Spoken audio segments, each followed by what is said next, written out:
sumali sa DZRH TV.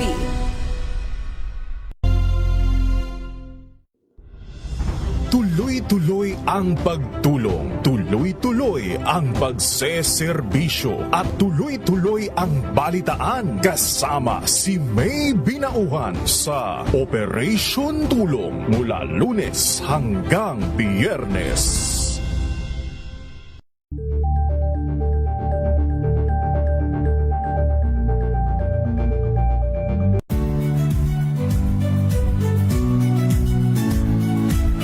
Magandang araw mga kaibigan. Ito po ang inyong balerina ng bayan, si Lisa Makuha Elizalde, na nag-aanyaya sa inyong samahan kami at ang aming mga espesyal na panauhin para sa kalahating oras ng masayang kwentuhan sa aming programang Art to Art, kung saan ang usapang sining at kultura ay para sa lahat. Huwag kaliligtaan, tuwing linggo, alas 3:30 ng hapon, dito lamang sa DZRH Radio, DZRH TV, at via online streaming.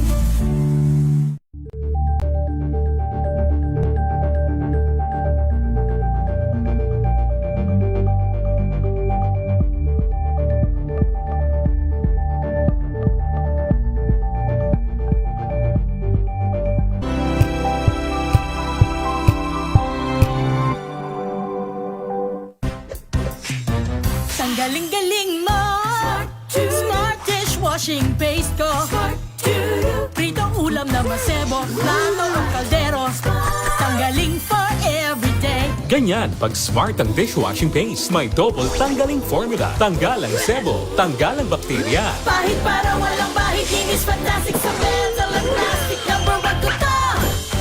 Tanggaling-galing mo, Smart dishwashing paste. ACS. Jiggy Manikad po. Bilang isang broadcaster, mahalaga sa akin ang tamang impormasyon. Sa lahat ng bagay, kahit sa food supplement, mapanuri ako. Kaya dito ako sa subok ng MX3 capsule.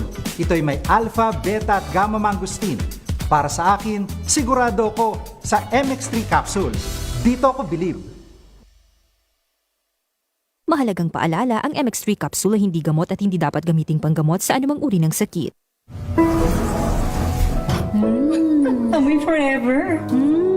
Amoy LQ. Amoy Nucala Berry Blooms. Amoy kala, amoy good vibes. Sa lahat ng bagay, simula pa lang, siguraduhing max protection na. Kasi pag kulang ang proteksyon, baka madaling masira. Sa ngipin, dapat may max protection din. Max sa alaga ng Unique Toothpaste. With Max Protect Formula, help stop cavities before they start, while keeping breath fresh. Try Unique Maximum Fluoride Protection para max alaga, max protektado. ACS. Amoy forever. Amoy LQ. Amoy Nucala Berry Blooms. Amoy kala, amoy good vibes. May nagbago. May arte. May budget. Akala nyo lang yon. So solid. White Rose Papaya, wow. White Rose. White Rose Papaya, wow. White Rose. White Rose Papaya. May glow up with White Rose Papaya. White Rose Papaya. May puti power times 2 kasi may papaya at niacinamide. May shea butter and tea tree oil pa. Kutis sulit ang glow up. Glow up with White Rose Papaya. White Rose Papaya. Kutis sulit ang glow up. ACS. Wow, ang saya. Isang barangay na labada, puro mancha pa. Goodbye, pahinga. Mommy, isang laba lang yan sa Pride Bar Blue. May powerful stain-away enzymes na malupit sa dumit mansya. At di masakit sa kamay. Isang laba lang yan. Hello, pahinga.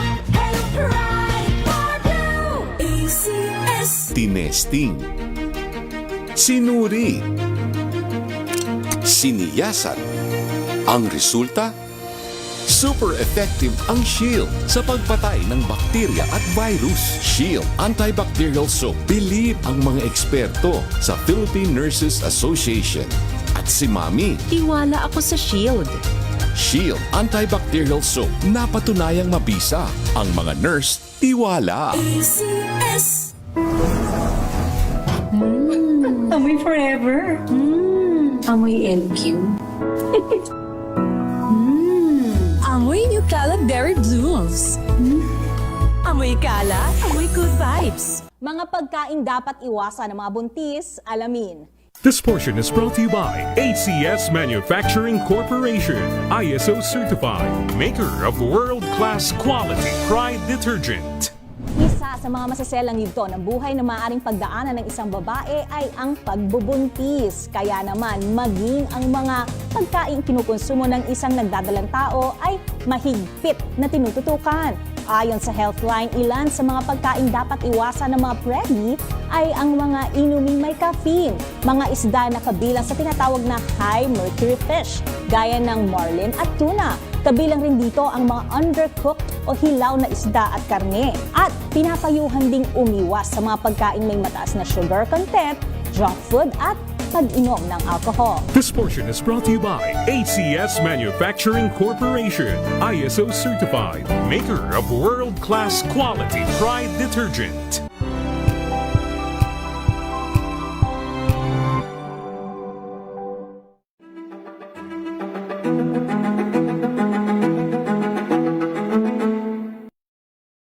May it be isang mambabatas o dalawang hindi naniniwala sa kakayahan ng mga kabataan, but sa kabuuan naman, dalawa lang silang hindi naniniwala.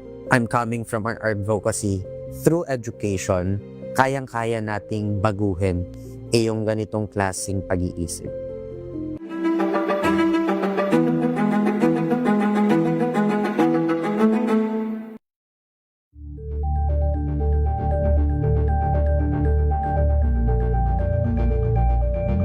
Alamin ang mga maiinit na isyung pambayan, mga balitang kailangan mong malaman, usapin sa pamahalaan, politika, ekonomiya at kabuhayan. Ito ang mga dapat mong malaman, pakialaman at pag-uusapan dahil kayo ang tinig ng mamamayan dito sa Damdaming Bayan. Live sa DZRH Radio, DZRH TV at DZRH Digital. Kasama sina Lakay, Deo Macalma at Elaine Apit. Araw-araw, Lunes hanggang Biyernes. Damdaming Bayan.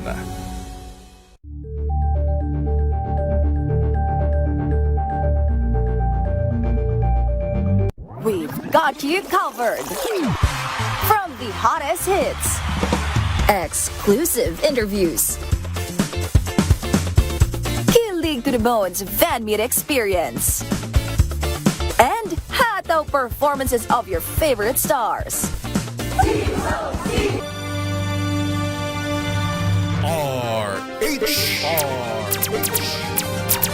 Pilipinas ang ating oras, 6 na minutos makalipas ang alas 11 ng umaga. Iba na talaga ang panahon ngayon, lalo na kapag kalusugan ang pinag-uusapan. Dapat talaga galing sa totoong eksperto. In short, totoong doktor.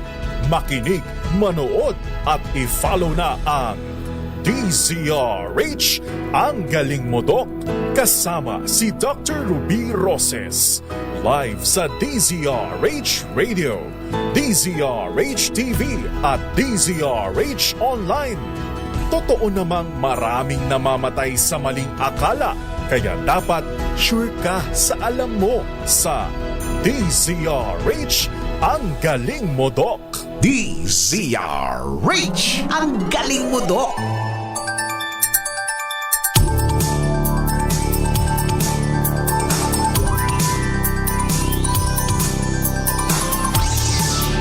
Good morning at happy Sunday po at welcome sa ating programa Ang Galing Mo Dok, live dito po sa DZRH at DZRH News Television. At wag po kayong magulat dahil ako ang nakupo dito sa studio, pero hindi po tayo iniwan ng ating host ngayong umaga. Ayan, so nasa Zoom na po ang host ng Ang Galing Mo Dok, si Dr. Ruby Ruth Roses. Good morning, Doc Ruby! Good morning! Good morning sa ating mga viewers at listeners listeners. Thank you ulit sa patuloy na pagsubaybay sa aming programang Ang Galing Mo, Doc. Okay, napakaganda ng topics natin ngayon, Miss Karen. Of course, dahil ngayon ay National Women's Month. Correct. So, go ahead, Karen. Yes, oo. So dahil nga po National Women's Month, pag-usapan natin ang menopause. Ayan, sa lahat ng mga kababaihan po dyan, papunta po tayo lahat dito sa destinasyon na ito, menopause. Ayan. Kaya pag-usapan na rin po natin, no, Doc, kasi meron itong epekto sa ating kalusugan na bilang mga babae. At syempre, meron din siyang epekto sa mental health din natin and overall wellness. Tama ba, Doc Ruby? So, pakilala na natin, Doc Ruby, ang ating resource person. Please, go ahead and do the honors, Doc Ruby. Okay. Ang ating resource person ay talaga namang isang eksperto sa ating topic, isang siyang endocrinologist at nag-specialize sa adult diseases, diabetes, thyroid problems at siya ho ay nag-clinic sa Makati Medical Center. Ito po si Dr. Odessa Tolentino Wilson. Akma-akma ho ang topic na to sa kanya dahil of course alam naman natin lahat na sa menopause nagkakaroon ho ng changes sa ating mga hormones. So, Dr. Odessa, magandang umaga po. Magandang umaga, Doc. Good morning. Good morning po, Miss Karen and Dr. Ruby. And good morning to all of our listeners here in DZRH. Batiin lang natin, Doc Ruby, si Doc Odessa ng Happy Women's Month. Oo nga. Ayan. Happy Women's Month din po sa inyo. Okay, Doc Ruby, take it away. And Doc Odessa? Okay, ayan. Total, pinag-uusapan natin ang paksang menopause. Malimit natin na kanibibigyan, hindi lang ho yung mga kababaihan, kundi ating mga kalalakihan na nakakarinig ng salitang menopause. Ano nga ba ang ibig sabihin ng menopause, Doc? Ang menopause ay ang panahon kung saan ang katawan ng isang babae ay hindi na naglalabas ng itlog or hindi na nag-ovulate. And pag hindi na tayo nag-ovulate, tumitigil na ang buwan ng dalaw o regla and hindi na tayo pwedeng mabuntis.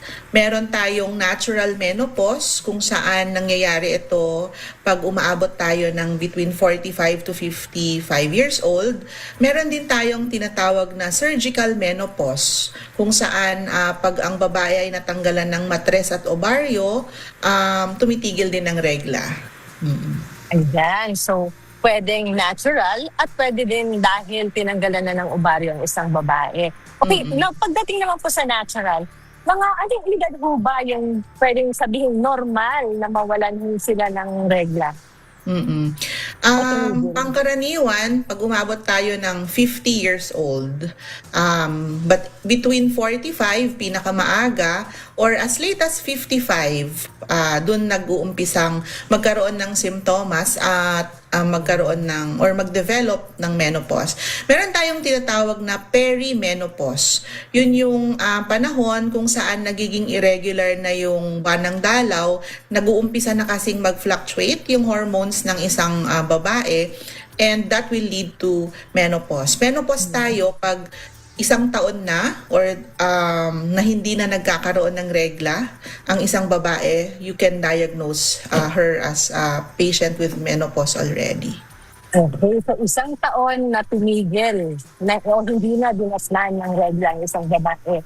So, correct. Yes. Usually kasi dito ba, Doc, no, pag malapit ka na mag-menopause, medyo minsan dumadalang na ang regla ng isang babae. So ito, ang pumapasok din sa perimenopausal. Yes, Doctor. Okay. Now, of course, karamihan ng mga questions on menopause is yung mga pagbabago sa pangangatawan ng babae. Ano ba yung mga usual na mga pagbabago or kahit man para quote-unquote parang danger signs para malaman na ang isang tao o isang babae is nalalapit na yung kanyang pagmenopause? Lahat ng pwedeng maramdaman ay related sa pagbabago ng hormones. So, pinaka-common, nagiging irregular na yung buwan ng dalaw. Kung dati ay buwan-buwan nagkakabuwan ng dalaw, nagiging every other month, pwedeng lumakas or humina ang regla. At pwede ring mas nagiging madalas, intermenstrual bleeding ang tawag doon, or mas nagiging mahaba yung interval ng So, nagiging irregular yung regla. Pangalawa, pwedeng nagkakaroon ng dryness, vaginal dryness, prone sa infection, or nagkakaroon din ng epekto sa sexual intercourse ng mag-asawa. And then may mga symptoms tayo that may suggest that the hormones are already fluctuating or nagkakaroon na tayo ng perimenopausal symptoms. Yun yung most common, hot flashes or night sweats, no? Sleep deprivation, insomnia, mood changes, no? Even irritability, anxiety, depression, physical changes naman. Sometimes they would complain of weight gain, slower metabolism, or dry skin. Okay, so ang mga changes talaga pala, Miss Karen, hindi lang pang physical, may nabanggit si Doc, na even depression. Akmang-akma itong topic na to kasi di ba parang ang dami naman ngayon yung nagkakaroon ng problema dito sa mental health. Okay, sige, unahin natin itong mga physical changes. So, hot flashes. Like how often o tuwing kailan nagkakaroon ng hot flashes, may pattern ba to? At paano masasabing totoong hot flashes nga itong nararamdaman ng babae? Well, it's usually more common at night, kaya din siya associated sa tinatawag na night sweats. Kasi naapektuhan ng pagbaba ng estrogen yung brain natin that regulates the temperature. So, mafe-feel ng isang pasyente yon na parang dadaan na malamig, pwedeng malamig or mainit from head to foot. Tapos mawawala ng walang dahilan. Oo. So ano siya, fleeting sensation of hot flashes. Pero hindi yung, minsan din, yung ibang patients, sa ibang mga kasamahan nila, okay naman yung temperature ng room, pero sila init na init. Init na init sila. Or mas gusto nilang mas malamig yung temperature. Ayan, marami ako na-encounter na ganyan. Siyempre, nasa edad kami nang nandyan. Umamin na si Doc Ruby. Umamin. Na bigla, mainit, no? Lahat magkinaw. Hindi, mainit pala yan. Now, Doc, pagdating naman din, diba, parang yung mga kababaihan, syempre parang, parang bumabagal ang metabolism. Kaya nag-weight gain talaga. Now, is that really normal? Or there are some people na hindi naman talaga nagkakaroon nito? Well, it doesn't happen to all. But weight gain is a very non-specific symptom. Pwede pong mangyari yung weight gain because of other things naman, not just menopause. Yeah. Pero common siya na nirereklamo ng mga pasyenteng palapit na sa menopause. Because also, probably dahil aging na rin yung population na yon, talagang nagsuslow down yung metabolism. Pero na-associate siya, kasama siya sa mga simptomas na kino-complain ng mga patients who are already nearing menopause. Okay, Ms. Karen, may katanungan pa bang iba? Siguro mag-commercial break lang tayo, Doc Ruby and Doc Odessa, at sa pagbabalik natin, tanungin naman natin kung ano pa po yung mga sintomas ng menopause at syempre yung mga physical manifestations aside from meron ding epekto sa ating mental health, and how do we manage itong mga symptoms na ito. Sa ating pagbabalik, ang ating oras 17 minuto makalipas ang 11:00 ng umaga.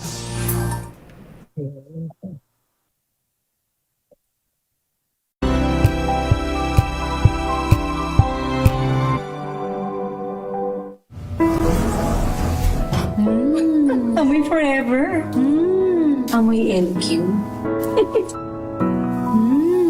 Amoy New Kalat Berry Blooms. Amoy kalat, amoy good vibes. May nagbago.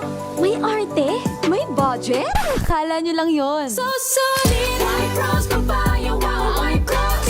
White rose papaya, wow, white rose. White rose papaya. May glow up with a white rose papaya. White Rose Papaya. May puti power times 2 kasi may papaya at niacinamide. May shea butter and tea tree oil pa. Kutis sulit ang glow up. Glow up with a white rose papaya.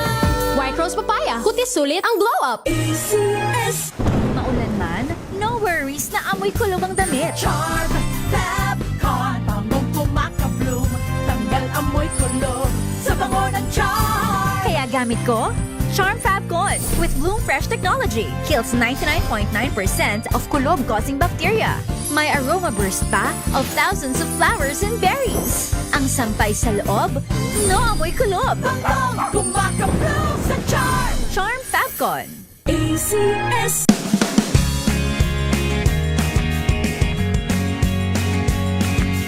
Now we are unboxing MX Sweet Coffee. Each box has 10 sachets of low-acid and sugar-free coffee. You can have it hot or cold. Bring it with you anytime, anywhere. Shop at Lazada, Shopee, and in leading drugstores nationwide.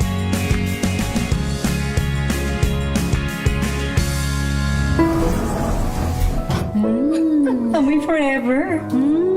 Amoy LQ. Amoy New Caleb Berry Blooms. Amoy kalat, amoy good vibes. Sa puso ng kalikasan, natatangi ang prutas ng mangosteen. Ito ay nagtataglay ng antioxidant compounds na alpha, beta at gamma mangosteen. Ang MX3 capsule ay isang food supplement na gawa sa natural na mangosteen. Ito ay tested and proven to help avoid knee joint pain discomfort para iwas-iwas sa sakit with long-term supplementation 2 capsules daily. MX3 capsule, tunay, natural at original. Mahalagang paalala, ang MX3 capsule ay hindi gamot at hindi dapat gamiting panggamot sa anumang uri ng sakit. Amoy forever. Amoy LQ. Amoy New Caleb Berry Blooms. Amoy kalat, amoy good vibes.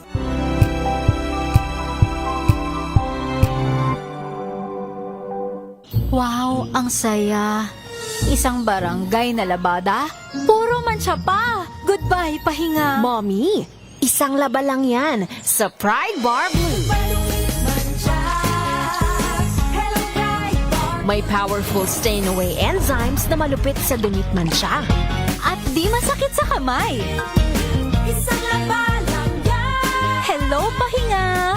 Hello, Pride Bar Blue. ACS.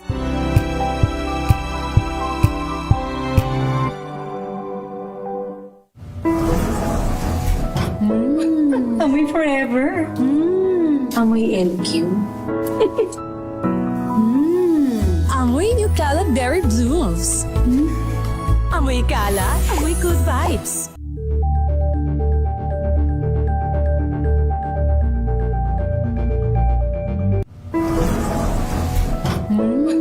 Amoy forever.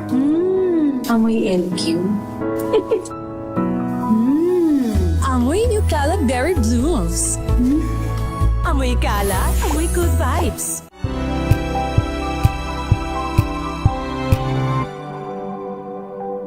Hello, Washi! Laundry day na naman! Yay! Anong meron? Mancha ng chocolate, putik, may libag pa! Kaya natin yan!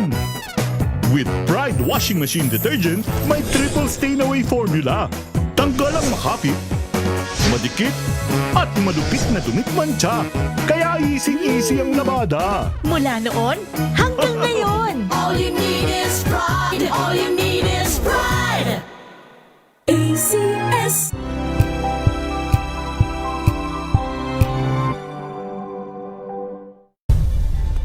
Nagsimula sa pangarap hanggang sa maabot ang tagumpay. Iba't ibang kwento, iba't ibang mukha ng atletang Pilipino. Mas pinatindi, mas pinalakas, at mas pinaaksyon sa Match Point tuwing Sabado, 12:30 ng tanghali sa DZRH TV.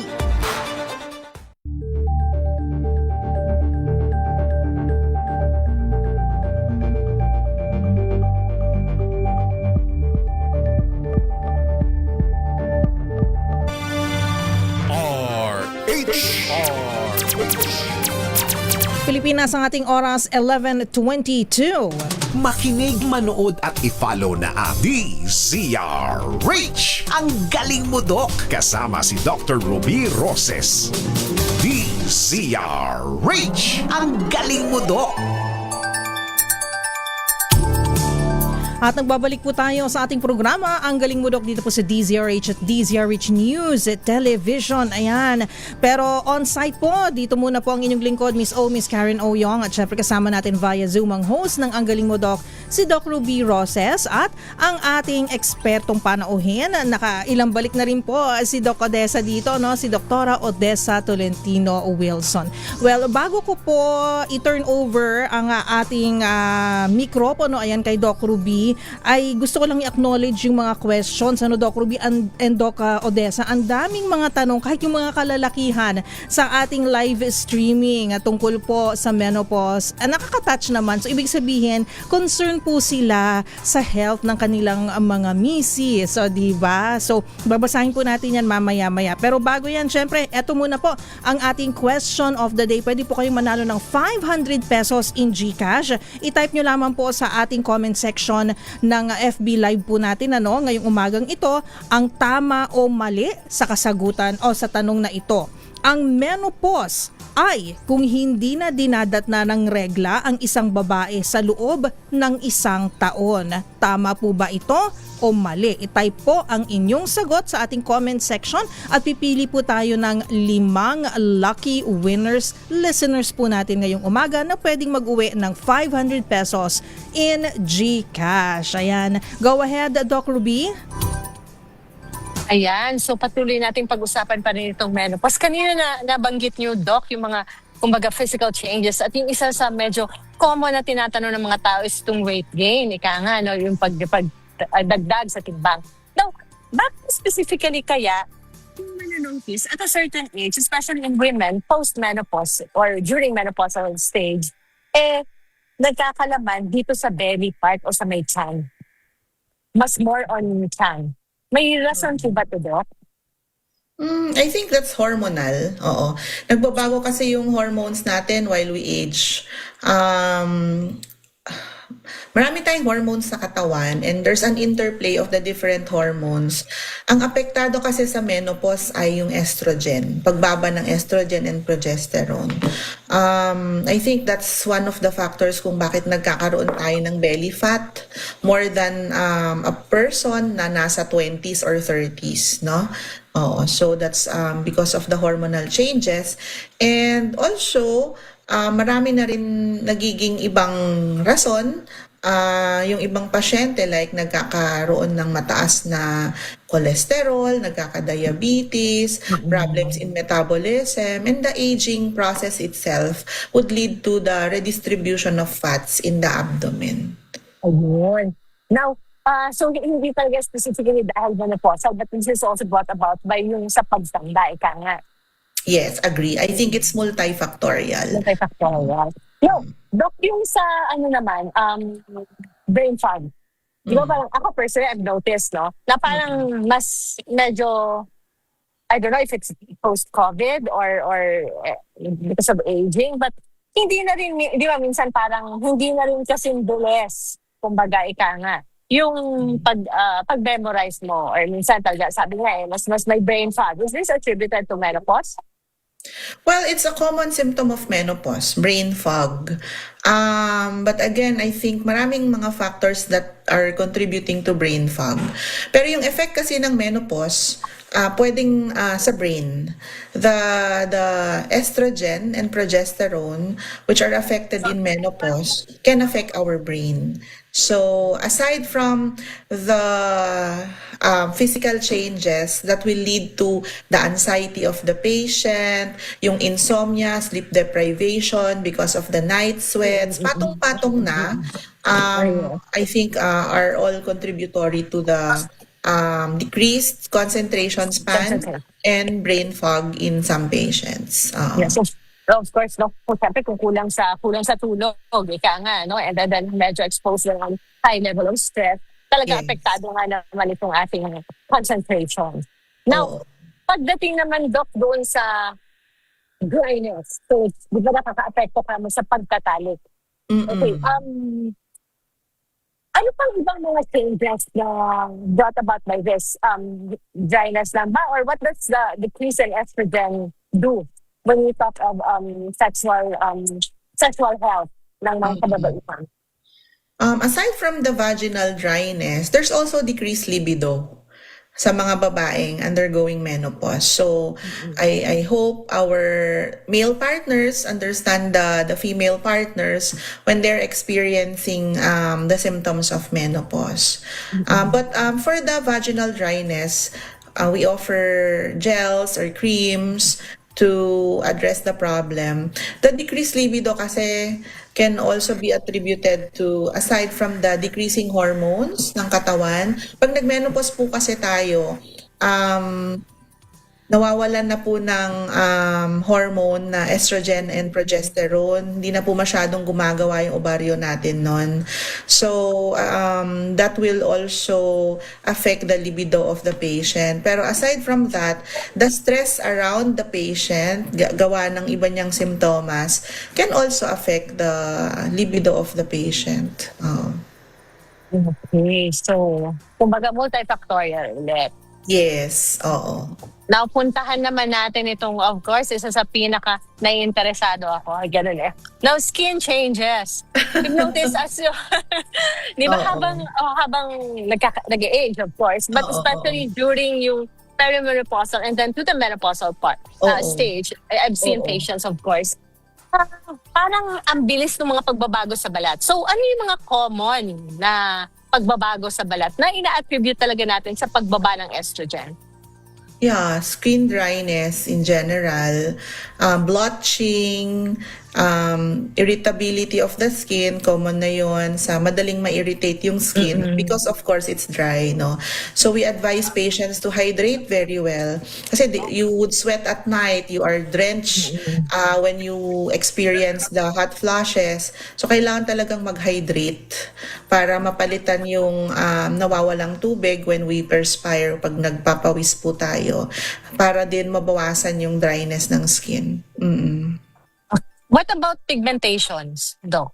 Hindi ba mas madali bang magkaroon, of course, itong kumbaga pigmented skin or melasma, or mas prone ba ang isang menopausal na babae sa mga mga dulot or yung mga changes na dulot ng araw, sikat ng araw or mga intense heat? Well, I think it's not just menopause that will cause melasma in this age group. So maraming nagko-cause ng skin hyperpigmentations. Sometimes kulang din tayo sa vitamins and like vitamin D, kulang din tayo sa sun protection, kulang tayo sa tubig, dryness of the skin will lead to irritation. Tapos pag na-irritate yung skin, magkakaroon tayo ng post-inflammatory hyperpigmentation. So it's a vicious cycle. Maraming nagko-contribute, tapos patong-patong. But I don't think it's just the menopause that causes the melasma or the hyperpigmentation. Okay. So, doon naman sa mga, say, yung, of course, yung nag-menopause, di ba kanina parang sa nabanggit ko na 45 to 55. And the average is focused at 50.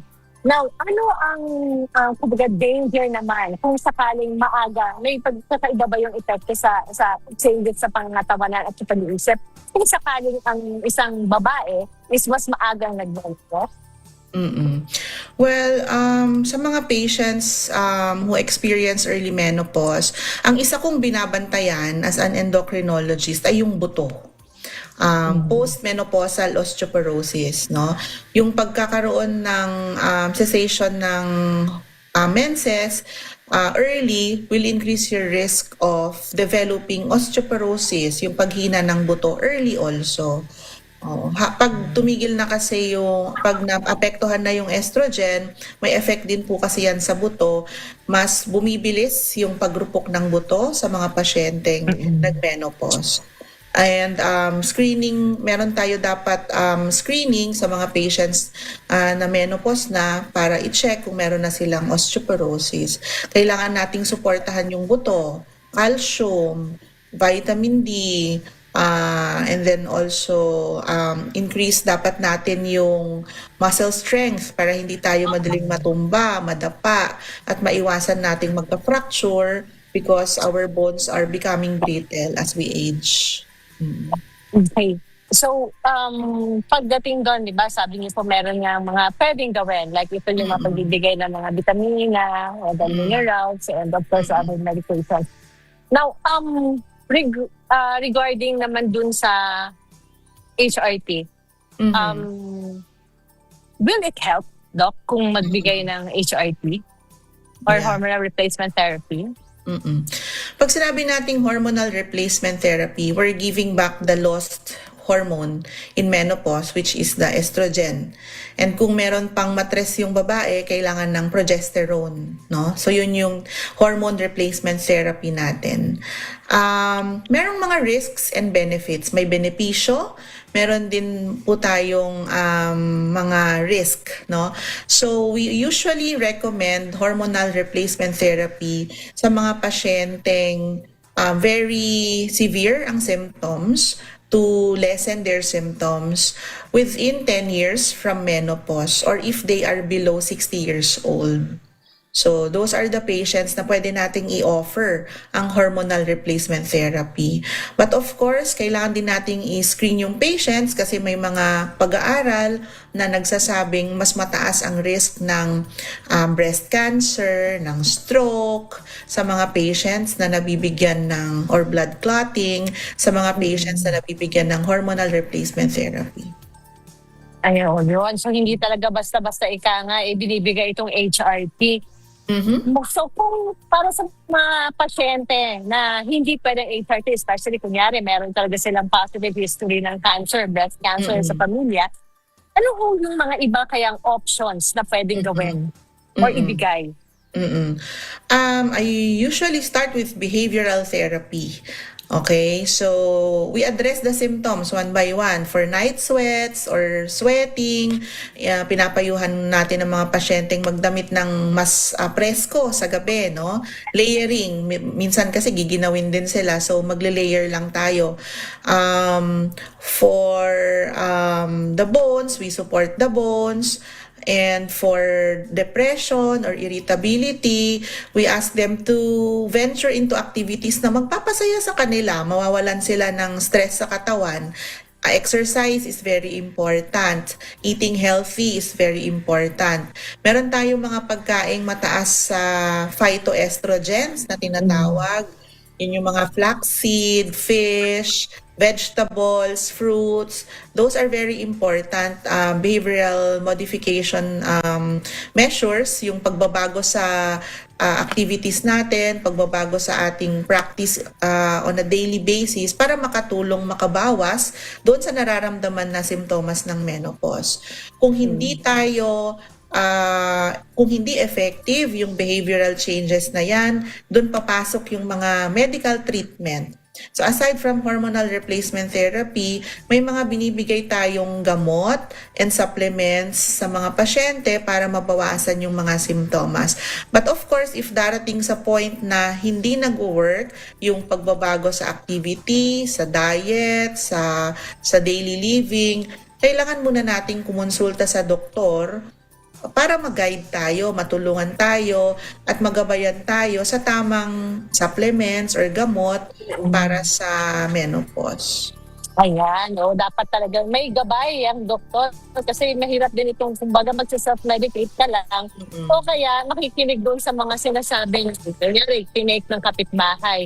Kaya magbabalik po ulit tayo pagkaroon ng magsing paalala para pag-usapan pa rin ito, menopause. Alright, thank you Doc Ruby and Doc Odessa. Ang ating oras dito po sa studio, it's 11:37. We'll be right back. At syempre, ang ating mga winners sa ating on-air promo, sana nasagot niyo po ng tama ang ating question of the day sa ating pagbabalik. Ang ating oras, 11:37.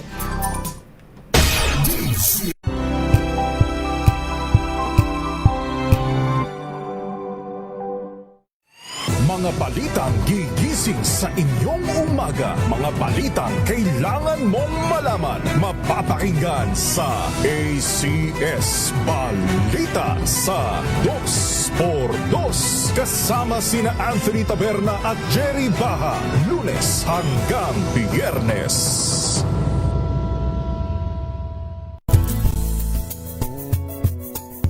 number 1 na naman ang inyong DZRH sa latest survey ng Kantar Media na inilabas nitong January 2026. Hindi lang sa Metro Manila, kundi pati rin sa Mega Manila. Patunay na DZRH lang ang inyong tunay at totoong pinagkakatiwalaan. Taos-puso po kaming nagpapasalamat sa inyong patuloy na pagtitiwala dahil ang DZRH una sa Pilipinas, una sa Pilipino. Saan ka man sa mundo, tayo Pilipino.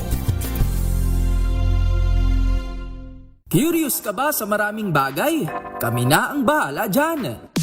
Aalamin, tutuklasin at bibigyang linaw namin ang mga katanungang bumabagabag sa inyong isipan. Sa programa kung saan ang bawat sagot ay galing lamang sa mga eksperto. Ang Expert's Opinion, tuwing linggo 3:00 ng hapon, dito lang sa DZRH TV.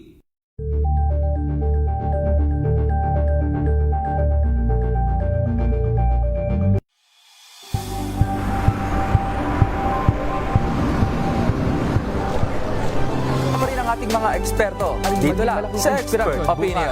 Ito ang The Better News. TNDS. Trending and fashion. Kwento, iba't ibang anggulo. Dito sa Point. Bawat pananagutan ating tatalakayin dito sa Hoy. Bawal yan. Filipino, dito lang sa DZRH TV, match up ng entertainment and lifestyle. Ito ang MBC TV Network News. Una sa Pilipinas, una sa Pilipino.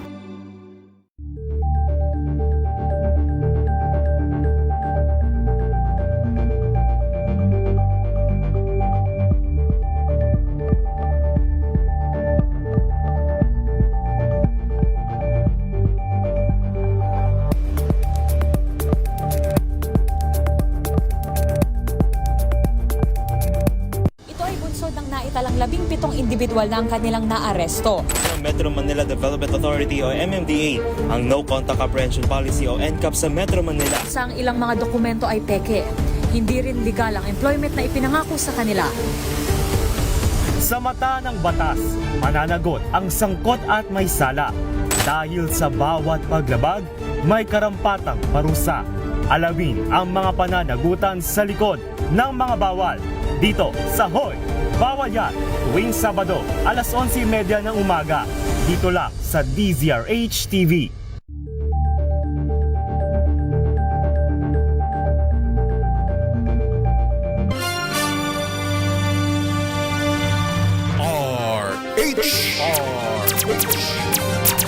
Pilipinas sa ating oras, 11:41. Live sa DZRH Radio, DZRH TV at DZRH Online. Ang galing mo, Dok! DZRH! Ang galing mo, Dok!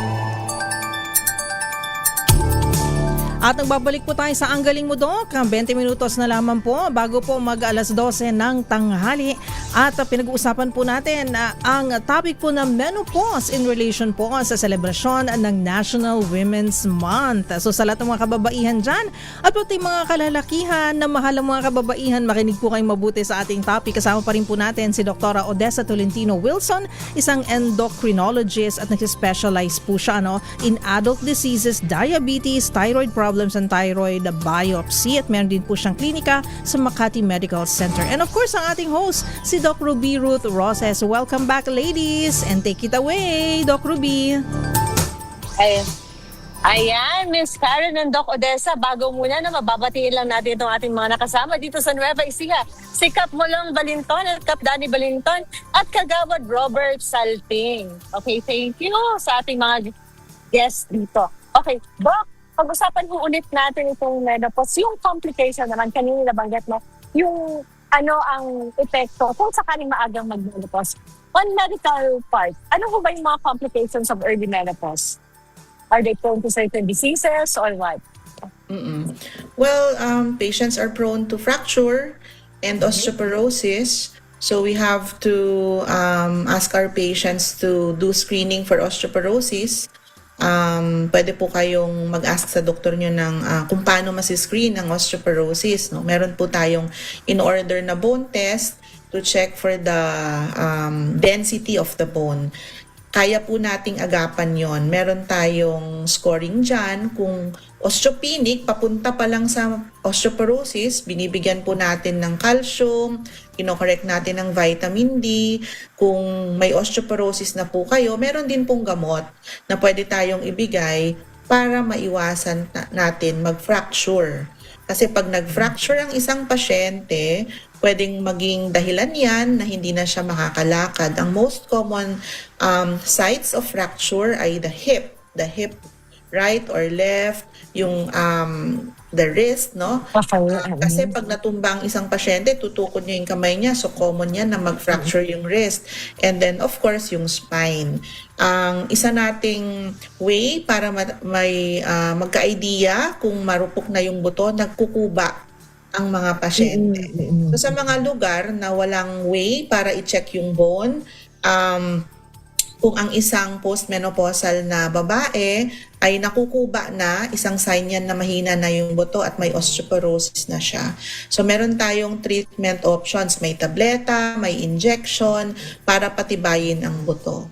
So aside from osteoporosis, of course, as you age and as you hit menopause, tumataas din yung risk ng heart diseases. So dapat tayo maging healthy, pababain ng cholesterol, mag-exercise, kumain ng tama, and i-make sure na kontrolado ang blood pressure para hindi tumaas yung risk for cardiovascular diseases like heart attack, no?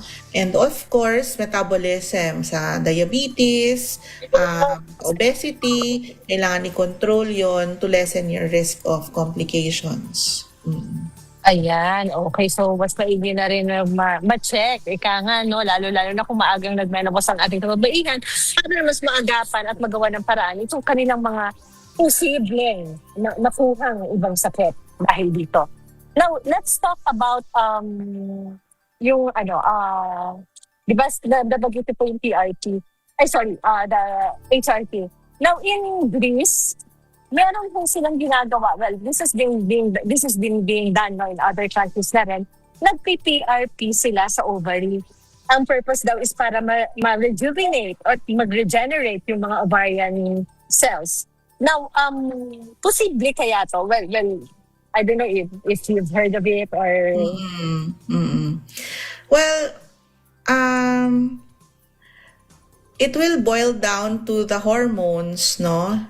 If you think about it. Pero if it will help, then wala naman tayong magiging problema dyan. But eventually, magiging dry din yung area because wala na nga tayong hormone. So maybe the effect is just temporary. But if the patient will feel better, if it will help our patients, then I don't think there will be a problem in those procedures. Okay. Now, Doc, for ano yung mga common myths na nai-encounter naman natin for menopause? Pag may dumarating sa yung pasyente, ano yung mga usual nilang mga naririnig na akala nila tama for menopause? Like, for example, di ba yung iba, pag menopause, that's the end of na kanilang pagkababae. Ano pa po ba yung mga ibang myths na common nating na-encounter? Actually, wala akong masyadong na-encounter na mga patients na about myths. Siguro because they are very, social media and our information system is very accessible. So nakakapagbasa na sila kung ano yung tama at hindi tama. Siguro ang masasabi ko lang yung mga supplements, no? Ang dami kasing claims na itong supplement na to will help menopause or itong supplement na to will prevent the symptoms of menopause. We have to check with our doctor first kasi sometimes the supplements and the medications offered online, I'm not saying they're not effective, but they might have side effects or they might have contraindications to the medications that you are currently taking. So, iingat lang po tayo. Okay. May katanungan. Ang menopause po ba ay reversible? I guess ito yung isa sa myths na gusto nilang malaman. menopause itself is irreversible kasi that's part of the life of a female person. Darating at darating po tayo dyan na titigil yung function ng ovaries ng babae at hindi na siya magre-regla at menopause na po yun. Pero yung simptomas ng menopause, nawawala din po yan over time. Oo. Eventually, mababawasan yung mga nararamdaman yung simptomas hanggang darating yung panahon na mawawala na po. Yung hot flashes, mawawala na yung night sweats, or yung iba niyo pong nararamdaman. Pero habang meron yung mga simptomas na yon, supportive tayo sa mga simptomas na yon. Kailangan nating i-address, kailangan gumawa tayo ng paraan para ma-alleviate or mabawasan yung nararamdamang simptomas ng ating mga asawa or nanay or kapatid na nagme-menopause. Oo. No, Doc, of course, kung merong menopause sa babae, meron ba itong counterpart sa ating mga kalalakihan? Kahit Women's Month ngayon, di natin pwedeng kalimutan ating mga kalalakihan. Meron po. Ang tawag natin dyan ay andropause. Oo. So, yun naman din po ang counterpart ng menopause sa lalaki. Although, hindi masyadong florid or hindi masyadong ramdam yung symptoms ng andropause compared sa menopause. But, yeah, it happens in the aging male. Napaisip ako doon, hindi masyadong ramdam. Parang sumusungit din. Ay, sorry. Di ba parang, ang kababaihan, menopausal, kaya masungit. Parang ganun din sa lalaki, grumpy old man. Anyway. Miss Karen, meron pa ba tayong mga katanungan ulit dyan na nakalista sa ating mga viewers? Yes, Doc Ruby and Doc Odessa, ang ganda ng discussion nyo. Marami rin na nakaka-relate sa ating mga listeners and televiewers na nag-post ng kanilang mga questions sa comment section. Siguro meron lang akong babasahin dito. Doc, yung dysmenorrhea po ba, is it also related to menopause? Pagka lagi kang may dysmenorrhea, sumasakit ang puson at may mga iba pa pong mga nararamdaman ng mga physical symptoms na hindi nyo naman nararamdaman before, can this also be a symptom of menopause? Doc Odessa? Well, I would say kung nandun na kayo sa edad ng perimenopause, pwede siguro nating ma-associate yung changes na yan sa menopause.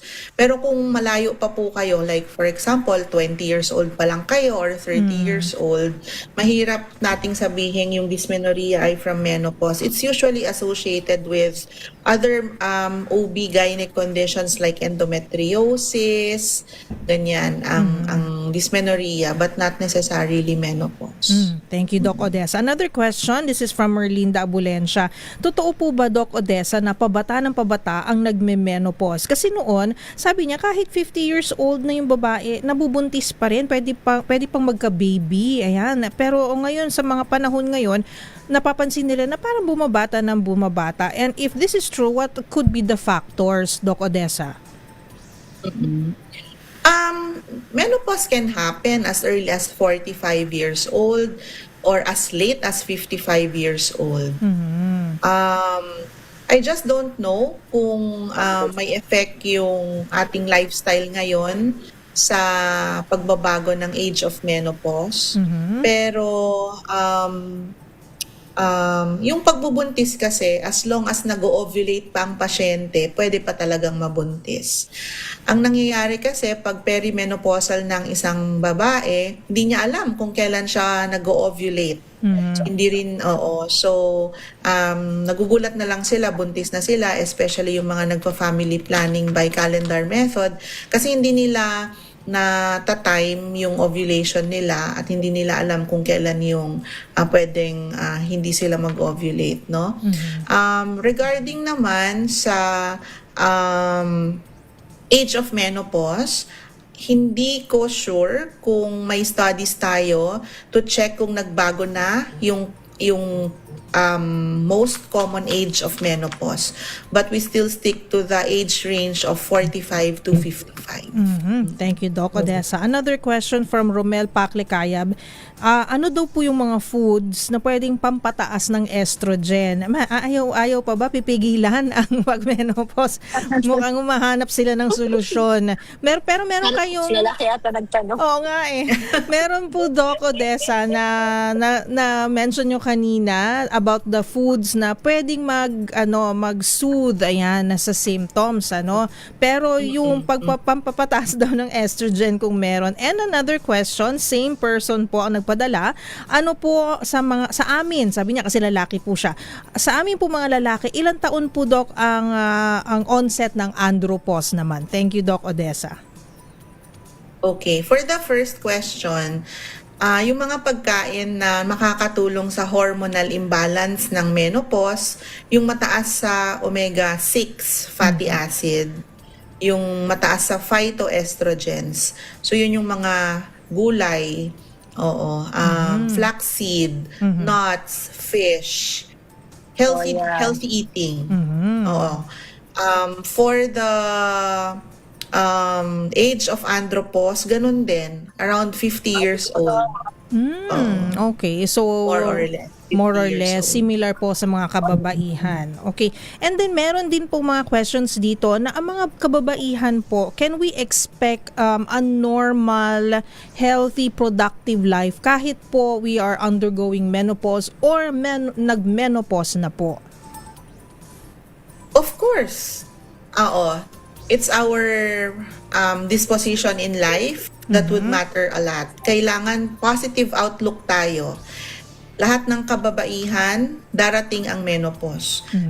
Depende na lang yan kung paano mo siya paghahandaan, paano ka mag-aaral ka, kung paano mo mababawasan yung simptomas mo, aaralin mo yung sarili mong katawan, kung ano yung nagpapababa ng tsansa ng mga simptomas, nag-alleviate ng simptomas, nagle-lessen ng severity ng simptomas, and also yung support system sa pamilya, importante. Lalo na sa mga pasyenteng may depression or anxiety, doon sa mga kanilang nararamdaman. We can manage menopause properly if we know the correct information on how to handle the symptoms and how to alleviate the symptoms. And siguro ng tanong mo, Miss Karen, na tamang-tama kasi kailangan itong preparation for menopause. Yes. Especially I think in the workplace, because I've encountered some patients, of course, na ang complaint nila is at a certain age parang tinatamad. Nagkakaroon ng pagbabago on their work habits. Like, I don't know if this can be attributed to yun na, di ba, parang tinatamad because of hormonal depression or dahil nagkaka-brain fog or minsan sinasabi bilang pagod. So, I think tama yung pagkasabi ni Doc na preparation is a must. But for these people, Doc, ano kaya ang maisa-suggest mong magandang preparasyon for them? Being healthy. We have to be healthy to prepare for the hormonal changes of menopause. Kasi kunyari, marami tayong sakit. Makakadagdag yon sa mga simptomas na ma-encounter natin during the time that we will hit menopause. Being healthy means exercising regularly, lessening stop smoking if you're smoking, or avoiding smoking, avoiding alcohol, making sure that your other problems are addressed, like if you're hypertensive, your BP is addressed, your cholesterol is addressed, your blood sugar is normal if you are diabetic, your bones are healthy para hindi kayo mag-fracture, and your muscles are strong so you don't feel weak when your hormones are already deteriorating or going down, and your brain is healthy so you can avoid depression, anxiety, or irritability, and your support system is intact. You have to be open to ask for emotional support from your family if you're feeling down, from your coworkers in the workplace if you're not feeling up to the challenge of you're, in the workplace or yung mga tasks nyo in the workplace. So I think those are very important, no? In everything that we encounter in a patient, it's not just the physical that we look at. We also look at the mental aspect of the condition. Ayan. Okay, Miss Kay, may katanungan pa po ba kayo? Siguro okay na tayo, no? Dahil hanggang dito na lang, wala na tayong oras. Bitin po ang ating usapan. Pero siguro, Doc Ruby, hingian lang natin ng mensahe si Doc Odessa para sa mga kababaihan at yung mga kalalakihan sa kanilang buhay. Ayan, ngayong National Women's Month in relation din po sa mga nakakaranas ng menopause. So go ahead po, Doc Odessa. Happy Women's Month po to all the mommies, sisters, and all the female listeners today. It's very important that we know or alam natin kung ano yung menopause, number 1, para hindi po tayo natatakot, hindi po tayo nangangamba sa ating mga nararamdaman. Kung alam natin kung ano yung ating mararamdaman, hindi tayo kakabahan, hindi tayo madedepress kung alam natin kung paano itakel yung mga simptomas na to. So, very important po na kilalanin natin ang ating sarili, no? Some of the symptoms of menopause are mild, some are severe. So if we think, kunyari yung mga nasabi kong behavioral changes, hindi nagwo-work, hindi po nyo yung titiisin. Magpapakonsulta po kayo sa doktor para po matulungan kayo paano ayusin or paano i-address yung mga nararamdaman nyo. Hindi po nakakatakot ang menopause. Darating at darating po yan sa ating buhay. Kailangan lang po nating maging handa at maging open sa idea at maging positive yung outlook natin. Kasi yung mga simptomas pong mararamdaman natin, lilipas din po sila. Okay? It's not going to impair your life permanently. And to the husbands and to the people around a person experiencing menopause, we have to be supportive. And we have to understand that they are undergoing a transition in their life na kailangan nating tulungan ang ating mga mahal sa buhay tungkol sa mga nararamdaman nila. Alright, thank you po. Si Doc Odessa po yan, ang ating panauhin po na endocrinologist. Thank you for sharing your knowledge and for uplifting ang mga kababaihan ngayong Women's Month. Doc Odessa, thank you very much po. At mag-Holy Week na, so advance Holy Week din, Blessed Holy Week din sa iyo at sa iyong mga mahal sa buhay. Thank you, Doc Odessa. Thank you always. Atin po si Dr. Odessa Tolentino Wilson, ang ating panauhing pandangal, panauhing eksperto po ngayong araw po na ito. Nasaan na si Doc Ruby? Na-disconnect yata. Alright, so Doc Ruby, kung nasaan ka man ngayon, magpahinga ka muna dyan at magpa-refresh ka muna sa iyong napakagandang farm. Wow, hasyendera ang peg ni Doc Ruby ngayon.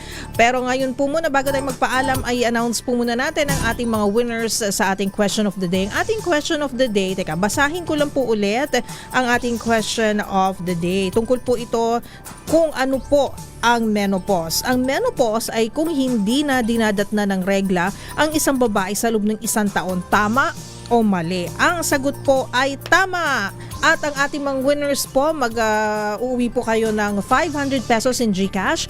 Jonalen Ladero, Monica Perias, Leonora Herrero, Clint Jetro Fernandez at si Jillian Malubay. Ayan, meron pong 4 na kababaihan at 1 kalalakihan.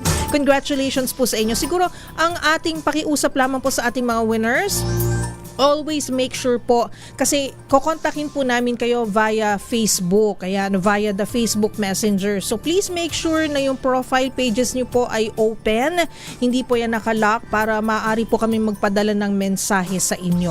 Hintayin nyo lamang po yan para malaman nyo kung paano po maklaim ang inyong 500 pesos in GCash. Once again, pakiusap po, please make sure yung inyong profile po sa Facebook ay naka-open, maaari po kayong mapadalhan ng mensahe para para po kayo po ay ma-inform kung paano nyo po matatanggap ang inyong premyo. Alright, so congratulations. Ayan si Doc Ruby, she's back. Doc Ruby, meron ka pa pang gustong ipaalala sa ating mga listeners? Ayan, pasensya na wala ho tayo sa himpapawid. Okay. Nabanggit na ba ang mga winners natin, Miss Karen? Doc Ruby, nabanggit na, and congratulations sa kanilang 5. Ayan, okay, congratulations ulit. At ito po si Dr. Ruby Roses, nagpapaalam para sa Ang Galing Mo, Doc. Isa hong malusog at masiglang Pilipinas. Happy Women's Month, mga kababaihan. Thank you, Doc Ruby, and Happy Women's Month sa inyo dyan sa Nueva Ecija. Mabuhay po kayo. Alright, so hanggang dito na lamang. Magbabalik po ang Galing Mo, Doc next Sunday. Ayan. So we hope to hear from you and see you again sa lahat ng ating mga loyal listeners and televiewers. Alright, so hanggang dito na lamang po tayo. Sa ngalan din po ng lahat ng bumubuo ng ating team dito po sa Ang Galing Mo, Doc sa DZRH. Ako po si Miss O, Miss Karen Oyong. Ang ating oras, 12:03. Bye!